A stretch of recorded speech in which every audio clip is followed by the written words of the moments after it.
My son-in-law slammed his fist on the table at Thanksgiving dinner and said, "You're just here because we feel sorry for you. My parents are our real family." My daughter nodded and whispered, "He's right, Dad. You're a burden we didn't ask for." I set down my fork, looked at them both, and said very calmly, "Then I'm changing my will." The room went so quiet I could hear the candles flickering. They realized what they'd done about 30 seconds too late. "Welcome, friends. I'm glad you found your way here. Stay with me until the end of this story, and when you're done, drop a comment telling me what state you're watching from. I want to see how far this reaches."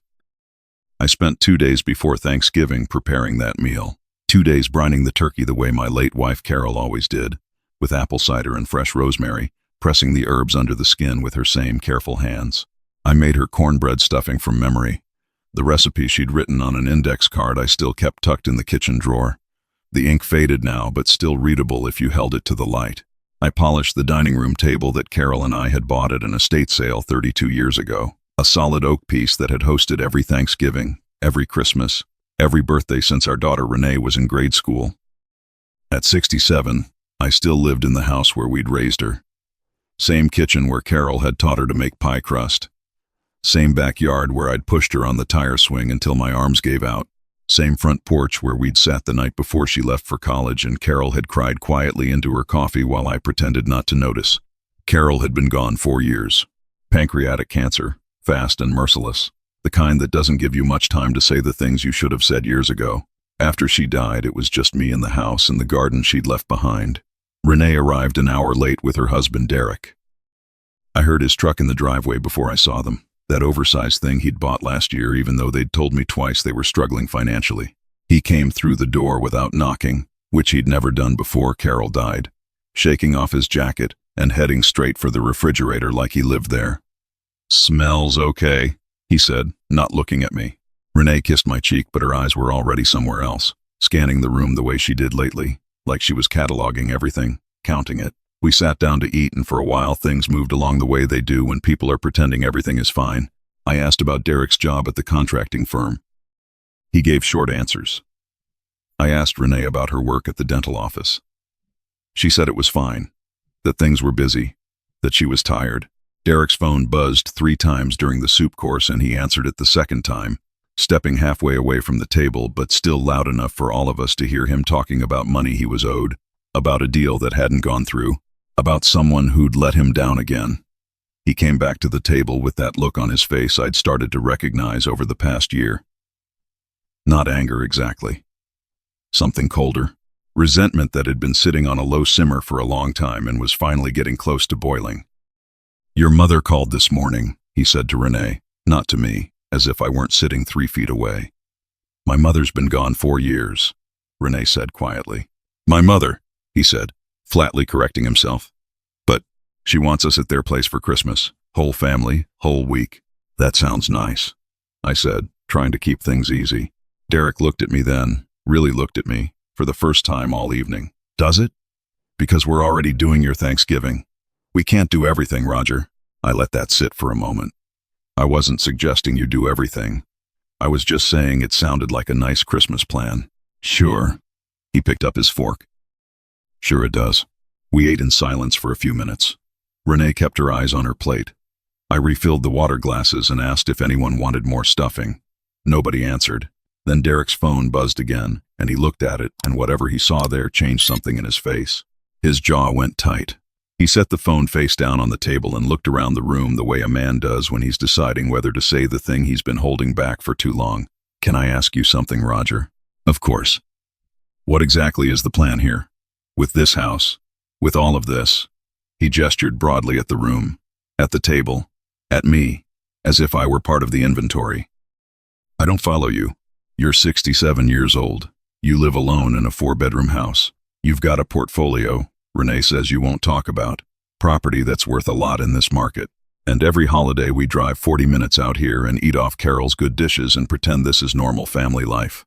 He leaned back in his chair. "I'm asking what the plan is. For the future, for all of this."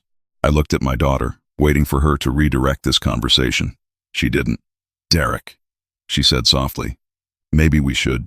"No." He cut her off, and the word landed like a door being shut. "We've been dancing around this for 2 years. Your dad sits out here in this house that's way too big for one person, rattling around in rooms he doesn't use. And meanwhile, we're underwater on the mortgage and you're working extra shifts and it's... He stopped himself, recalibrated. It's a lot, is all I'm saying. If you need help, I said carefully, you only have to ask. Oh, something crossed his face that I can only describe as contempt. Ask, right? Like you haven't made it crystal clear that this house and everything in it belongs to some future plan that conveniently never gets discussed. My parents helped us with the down payment on our place without us having to beg. They don't make us perform gratitude at a holiday table to earn it.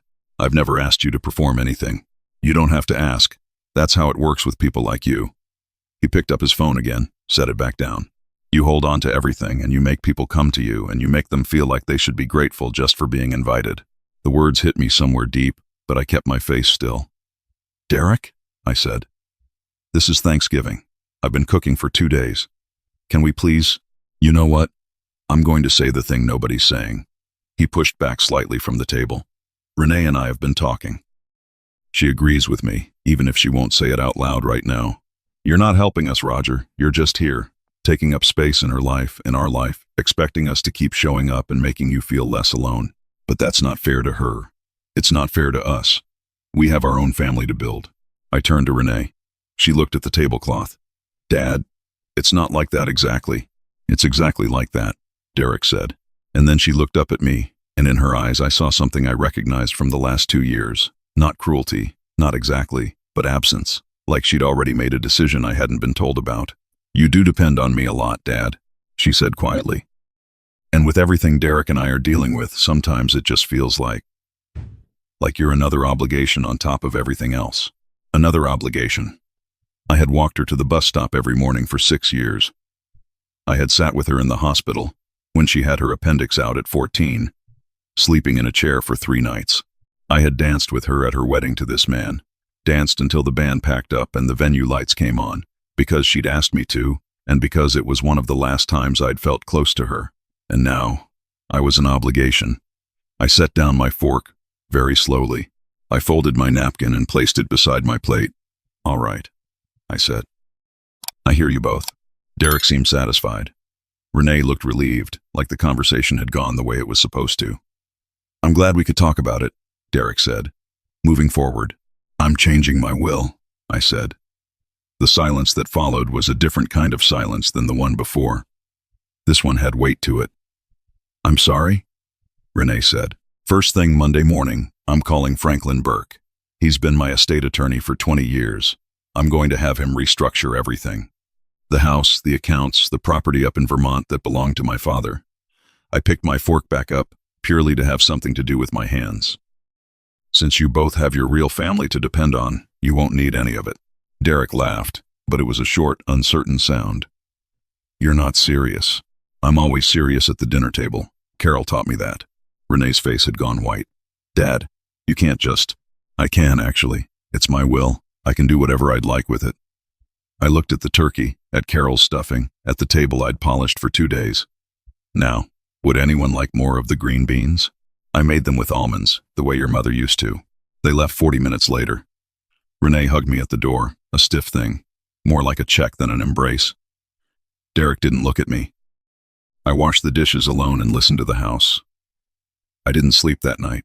I sat in the kitchen until well past midnight with a cup of decaf and Carol's recipe card in front of me, not reading it, just holding it. The cornbread stuffing had been perfect. Nobody had commented on it. By 3 in the morning, I was walking through the rooms of this house, turning on lights as I went. The guest room where Renee used to sleep when she visited in the first years of the marriage, back when visits were warm and easy. The study where I'd kept Carol's books exactly as she'd arranged them, by color, which drove me crazy, and which I'd never changed because it felt like an act of faith. The basement where I'd built Renee's first bookshelf, a lopsided thing that had still managed to hold every Nancy Drew novel she'd collected between ages 8 and 12. I stood in the living room and looked at the portrait above the fireplace, Carol and me at Lake Champlain, 2 summers before the diagnosis. We looked so sure of ourselves. We looked like people who believed the future was going to cooperate. I thought about Derek's words, taking up space in her life, and the way Renee hadn't disagreed with that, hadn't even flinched. And then I thought about Franklin Burke. who I hadn't spoken to since we updated the will 3 years ago, right after Carol died. And I thought about what I'd said at that dinner table. By 5 in the morning, I wasn't thinking about it anymore. I'd decided. Monday came and I called Franklin before 9. His assistant put me through right away, and I told him I wanted to come in, that I had some restructuring to discuss. He was quiet for a moment and then said he could see me Wednesday. I also called my brother Ted in Tucson, who I hadn't spoken to in 4 months, mostly out of mutual stubbornness over nothing worth explaining. Ted picked up on the second ring and said, "Well, it's about time," before I'd even identified myself. We talked for an hour. He told me his wife Gloria was planting a desert garden and that they'd built a guest house out back that was sitting empty. He told me to come visit. I said maybe I would. On Tuesday, my neighbor Russell came over to borrow a ladder and noticed something was different about me. Russell was a retired high school football coach, 71. Built like he'd spent decades absorbing hits that were meant for teenagers. He could read a person's posture the way other people read a newspaper. "Something happened?" he said. I told him about Thanksgiving. Not everything, but enough. He sat down uninvited at my kitchen table and listened without making a single sound until I was finished. "How long has the husband been like this?" "Getting worse for about a year. Maybe longer, and I didn't want to see it." "What's Renee like without him around?" I thought about that. Tried to remember the last time I'd seen my daughter without Derek, within arm's reach. The last time she'd called me just to call, not to coordinate something or report in on their schedule. I couldn't place it. Every memory I reached for from the past 2 years had Derek somewhere in the frame. "That's your answer," Russell said. "He's not hitting her." "Nothing like that. Doesn't have to be. My ex-brother-in-law never laid a hand on my sister. He just made sure she had nobody to turn to but him. Took her 6 years to figure out she'd been in a prison she'd helped build." He wrapped his hands around the coffee mug I'd given him. "You going through with the will?" "I've got an appointment Wednesday." He nodded slowly. "Good. Sometimes the only way a person sees the cage they're in is when the door closes on the outside too." After he left, I did something I'd been putting off for over a year. I called Renee's friend Patrice, who'd been Renee's closest friend since their 20s, who'd been maid of honor at the wedding, who I hadn't seen at a single family event in at least 18 months.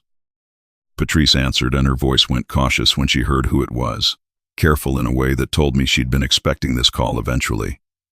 "Mr. Hollis, is everything okay with Renee?" "That's what I'm trying to figure out," I said. "When did you last speak to her?" A pause. "Honestly, not since last spring. She canceled lunch twice and then stopped answering my texts. I figured she was going through something." She hesitated. "Derek answer her phone much?" My stomach dropped. "Yes. Yeah." Another pause. "He did that with me a couple times too. Always very polite about it. Always had a reason. She was sleeping. She was driving. She was busy. Just always something." I hung up and sat with that for a long time.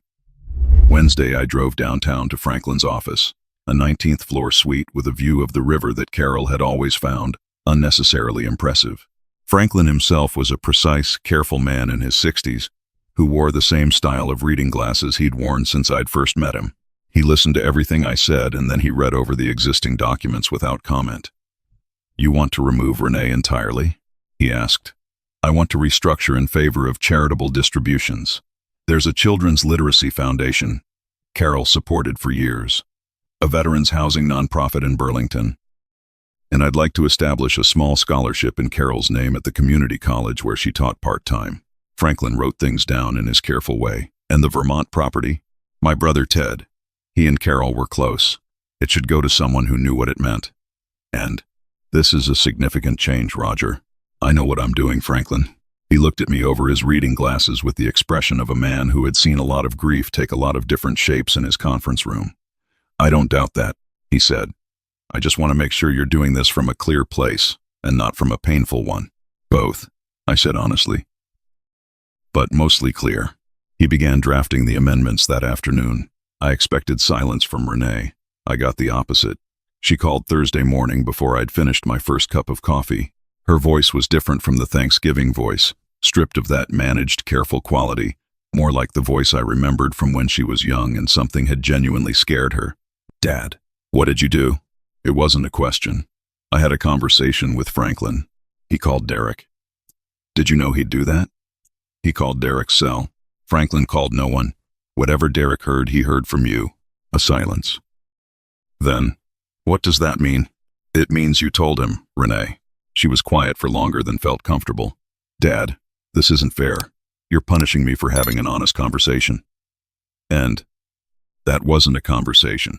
That was two people telling me I was unwanted at my own table. I walked to the kitchen window, looked out at Carol's garden, the November version of it, brown and dormant, but still shaped by her. I listened. I'm acting accordingly. You can't change everything because of one bad holiday. It wasn't one holiday. She started to say something and then stopped herself, which meant she knew I was right. Where is this coming from? She asked finally. This isn't you. You don't make decisions like this.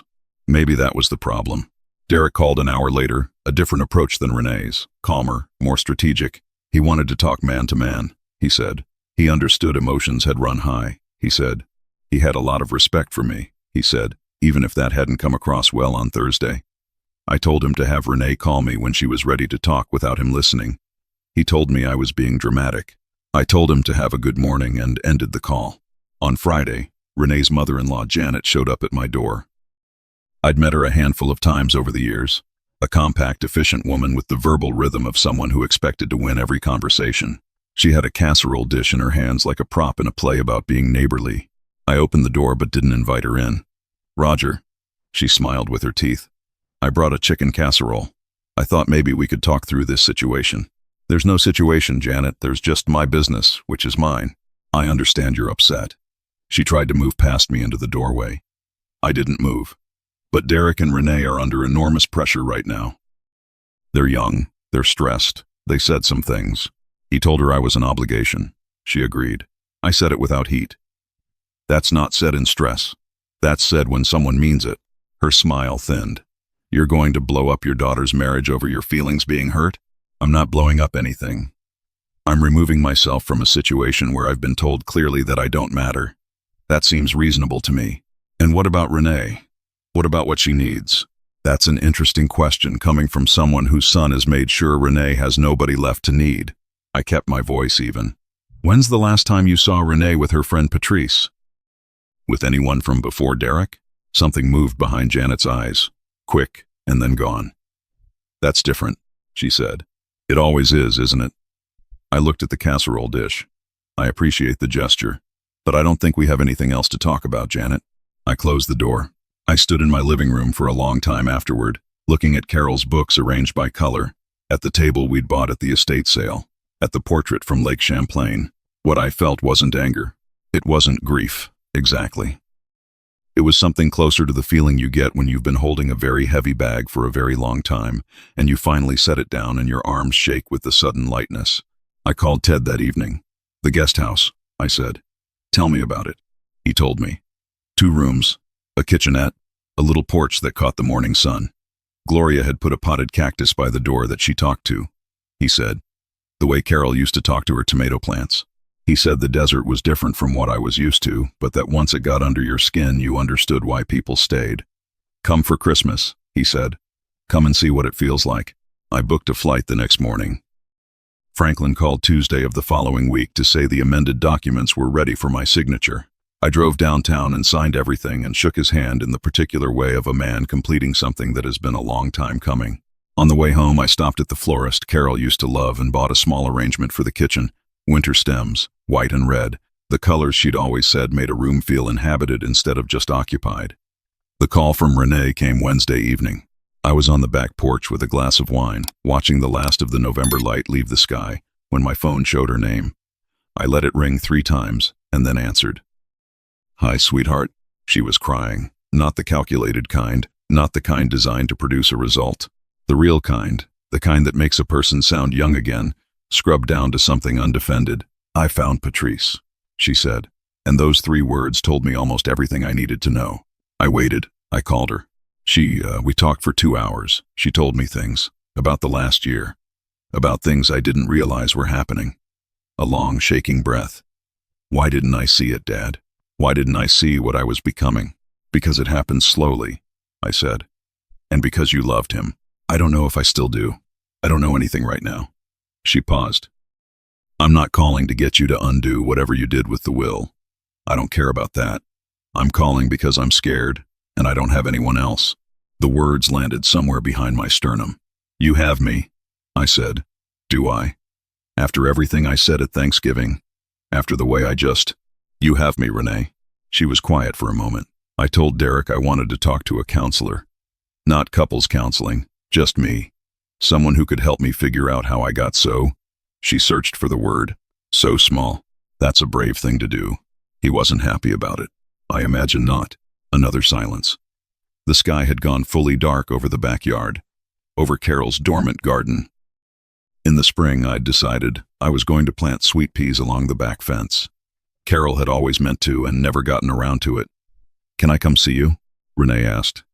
Not to argue, not to fix anything, just to sit somewhere I know.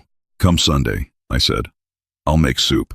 She came alone. She looked thinner than she had at Thanksgiving, thinner and somehow also more present, the way people look when they've started letting themselves feel something they'd been compressing for a long time. She stood on my porch with her hands in her coat pockets and looked at the front of the house, at the flower box under the window, where Carol used to plant pansies in the fall. I forgot how much I love this house, she said. Come inside. The soup's ready.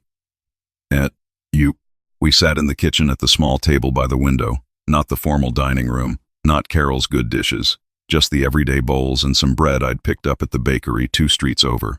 She ate more than I expected. She told me about her first appointment with the counselor, a woman she'd found on her own, without Derek's input or approval. She said she wasn't sure yet if it was helping, but that she'd already scheduled a second session. I told her about Ted and the guest house, about my trip planned for Christmas, about the sweet peas I was going to plant in the spring. You seem different, she said. I feel different. She looked at her soup bowl. I'm sorry, Dad. For Thanksgiving. For the last 2 years. She looked up. For letting someone convince me you were a burden when you're the opposite of that.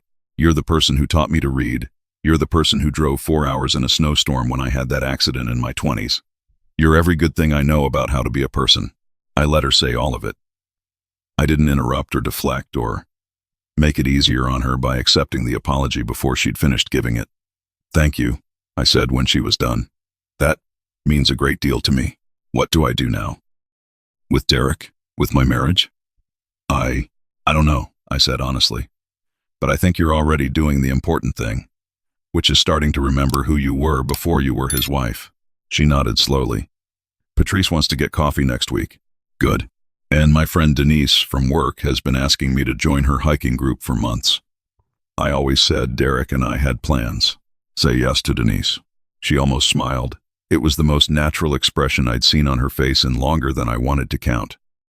After she left, I walked through the house, turning off lights the way I used to do when she was a teenager, and I was the last one awake, doing the final round of a day, making sure everything was in its right place.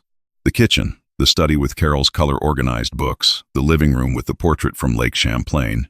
I was 67 years old and I had changed my will and held my boundaries and lost, temporarily, the thing I loved most. And somewhere in the doing of all that, I had managed to find myself again, the man Carol had married, the man she'd have recognized. In 2 weeks I would fly to Tucson and sit on Ted's porch in the December sun and let Gloria's cactus garden remind me that things grow in unlikely places, slowly, stubbornly, without being tended the way you'd expect. And in the spring I would plant sweet peas along Carol's back fence, the thing she'd always meant to do, and I would do it for her, and for myself, and for the future I was still, at 67, entirely capable of building. My daughter was finding her way back. I had made room for her to do that. Not by waiting, not by shrinking, not by being the kind of father who accepts being called a burden without a word, but by standing up, quietly and completely, and showing her what it looked like to respect yourself. That's the lesson I want to leave you with today, friends. The people who love you, truly love you, will rise to meet your dignity. The ones who only wanted your compliance will show you who they are the moment you stop providing it. Now I want to hear from you. Have you ever had to set a boundary like this with your own family? Have you ever been in a position where walking away was the only way to bring someone back? Leave me a comment below and tell me your story. And while you're here, take a look at the 2 videos I've left on the screen. They're some of the most powerful stories on this channel, and I think at least one of them is going to feel very familiar to you. Thank you for being here. I'll see you in the next one. Sometimes the bravest thing a parent can do is stop shrinking to fit inside the space someone else decided you deserve. Roger didn't win by fighting back, he won by standing still in his own dignity, until the people he loved had no choice but to see him clearly again. If someone in your life has made you feel small lately, maybe the kindest thing you can do for them and for yourself is simply refuse to agree with them. A small note for you. This story was created and fictionalized by AI, crafted to bring you a meaningful moment of entertainment while leaving behind a lesson worth carrying into your real life.